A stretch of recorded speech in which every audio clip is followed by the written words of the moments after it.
Vedika Bahel over by the big board. Good evening to you, Vedika. You've been looking at several testimonies as well about, fact-checking Israel's strike on Rafah. Take it from that. Yes, Mark, as we've been covering here on France 24, Israel carried out what it called a strike against legitimate targets under international law, using precise intelligence there to strike senior Hamas officials. And this has triggered international outrage as the strikes took place in a zone that organizations say was meant to be protected from attack, meant to be a safe zone for civilians.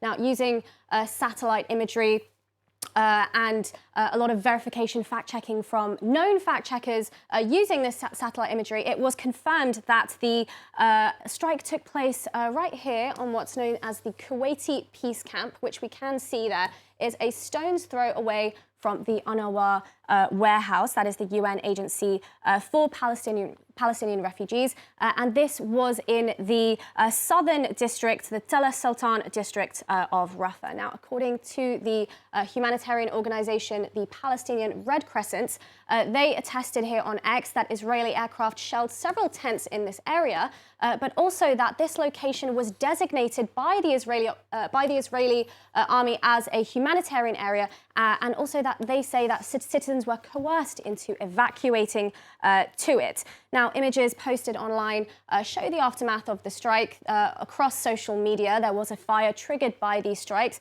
These images here, verified by Reuters, show some of that blaze in the aftermath, but there are also other images where there are visible charred bodies, as well as people desperately searching for survivors and loved ones. And all of this, Mark, led to this declaration by UNRWA that no place in Gaza and no one is safe in Gaza, Mark.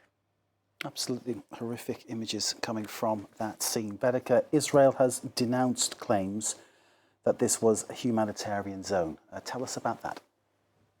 Well, yes, Israel has published this map earlier today where they've strongly attested that the strike did not take place in the El Mawasi humanitarian area. We can see on their map what they've deemed to be the humanitarian zone and where the location of the strike took place.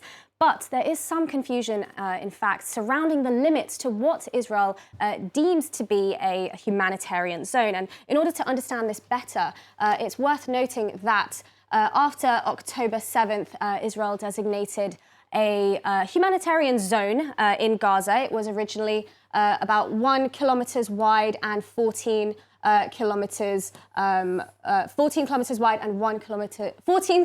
long and 1 kilometers wide, sorry.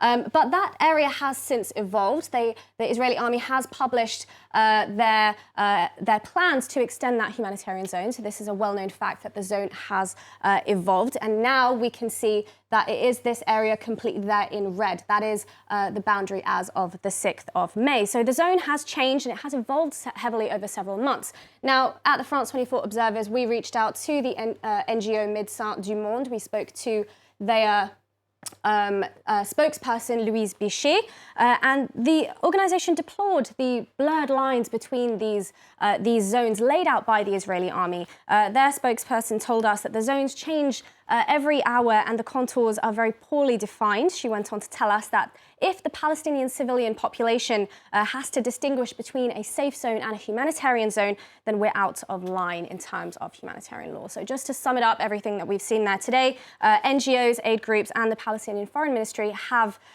deemed that the attack took place in a zone declared to be a humanitarian zone for civilians. Israel has denied it and published its map of the zone that is deemed to be in that safe humanitarian area, and also launched a probe. NGOs, however, as we can see there, are declaring they are deploring the inconsistencies in the designations of these zones declared by Israel, Mark. Indeed.